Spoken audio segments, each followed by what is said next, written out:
Horror films are generally just fiction. They are hideous stories involving murderers, evil spirits, or even very strange supernatural events. As long as these stories are fiction, that's fine, right? But what about when horror films are based on stories that really happened? In today's video, I'm going to show you some of the scariest films of all times that were based on real stories. I'm still Ian Edgar, and this is Fear the Weird.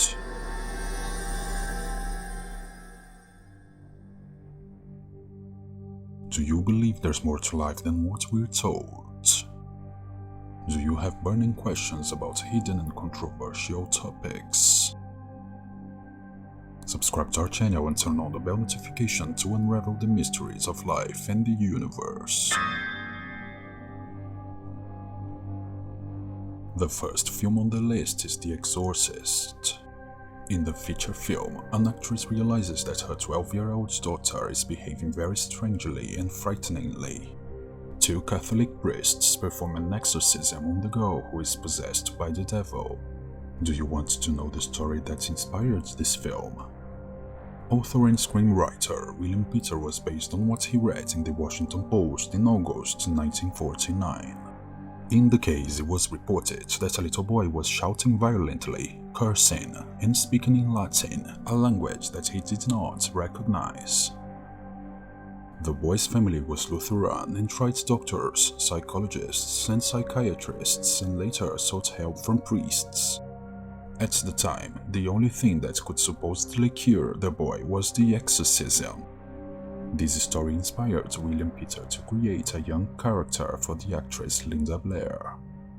In 1999, a man named Mark Obzasnik decided to investigate the case and published his findings in a magazine. Mark said he managed to identify the boy in the story and interviewed people who met him.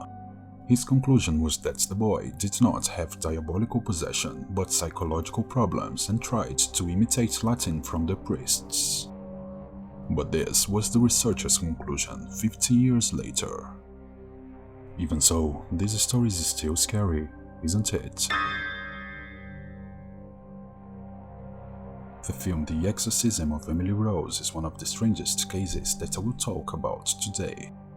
The film was based on the story of a girl named Annalise Mitchell. When she was 17, she started showing symptoms of potentially being possessed. In the beginning, her mother found a psychiatrist who diagnosed the girl with epilepsy and prescribed a medication to treat the disease. However, as the remedies did not have the desired effect, Annalise continued to have seizures and claimed that she was seeing and hearing things. Very depressed with the situation, the girl decided to try to find solution in religion. She even got on her knees to pray 600 times a day, which ended up breaking her knee ligaments. The situation has gone on for years. When the young woman was 23 years old, she had already undergone dozens of treatments, but nothing helped. Moreover, she had been exorcised an incredible 67 times in just 10 months. However, in 1976, she stopped eating and ended up dying. And here is the most disturbing part of this story. The court found that she only had mental illnesses. Because of this, her parents were found guilty of negligent homicide for allowing her to starve. Crime feature films are also horrifying. Did you know that the Texas Chainsaw Massacre movie was based on a true story? In the film, a massacre with 33 victims is caused by a man who wore a mask made of human skin. Leatherface, the name given to the character, commits murders along with his incestuous family. But where did this story come from? Was there really a man who does things with human skin? Well, as crazy as it seems, it really did happen. It was all based on the story of a man named Ed Gein. He was born in 1906 and his childhood was complicated. His mother was an extremely religious and protective woman. As Gain had an absent father, the relationship with his mother was strong. At school, Gain had difficulty relating to his colleagues mainly because of his effeminate behavior. Gain's mother died in 1945. Later, his brother died in a fire. Gain was obsessed with his mother. She was one of the very few he interacted with, but after her death, Gain became increasingly lonely. It was then that he started committing crimes. Called the Plainfield Butcher, he was suspected of having killed several people and accused of stealing graves from recently buried women. When the police arrived at Gain's residence, they were amazed at what they found at the criminal's home. He had body parts of several women whose corpses of some of them had been sexually assaulted. He had also made a mask and clothes with human skin. To give you an idea, there was a belt made with nipples, a lamp made with the skin of the women's faces, and even a glove made out of human skin.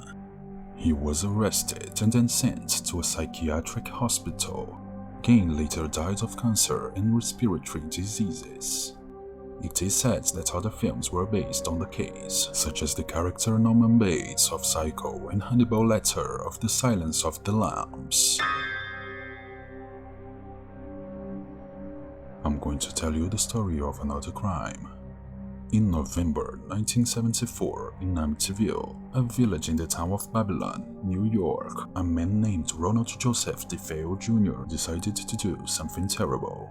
At the age of 23, Ronald killed his entire family while they slept. That's right, he killed his parents, 2 brothers and 2 sisters. According to Ronald, some voices in his house made him kill everyone. He was later convicted and sentenced to 25 years in prison. About a year later, Ronald's house was sold to the Lutz family, but only a few days after moving to the house, they claimed to have witnessed some paranormal activities, especially at 3:15 a.m., the exact time Ronald murdered his family. While the Lutz family heard gunshots at the dawn, one of the couple's daughter made an imaginary friend named Jody. The Lutz family lived at the residence for only 28 days. At the time, it was said that everything was a Lutz invention to get rid of the debt, but this was never confirmed. Then I ask you, is the house really haunted? This story inspired the non-fictional book called The Night the DeFeos Died. Things are even more frightening in the 1979 film The Amityville Horror and the 2005 remake, where the events at the property are dramatically reported. Now, I'm going to talk about a film that is a little more recent, but just as scary as the previous ones. Winchester, the house that ghosts built, was inspired by a true story. In the film, British actress Helen Mirren plays the famous Sarah Winchester, the woman who inherited a huge fortune from the arms producer Winchester. However, Sarah is haunted by the ghosts of the people who were killed by the Winchester rifles. Does that make any sense to you? What happened is both the arms manufacturer and the heir did actually exist. Real-life Sarah Winchester believed that spirits would kill her if she failed to finish the construction on her mansion. So, using her inheritance, Sarah managed to keep the house under construction for an incredible 38 years, doing a staff turnover that was able to maintain the renovations 24 hours a day. Legend says it that Sarah did spiritual sessions in order to find out what the disincarnated wanted her to do at home. Since Sarah died in 1922, the family home has become a tourist attraction and has received more than 12 million visitors.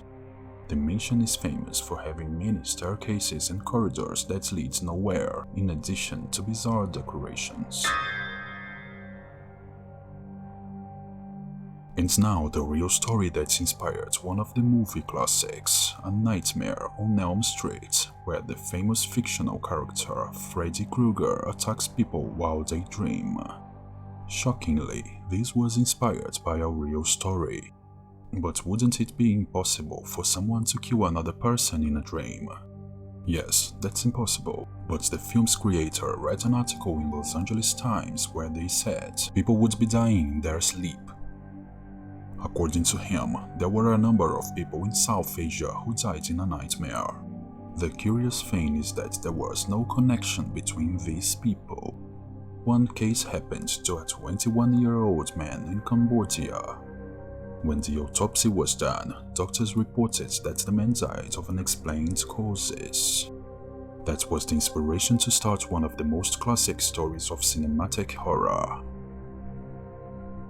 Horror movies inspired by real events are the scariest, don't you think?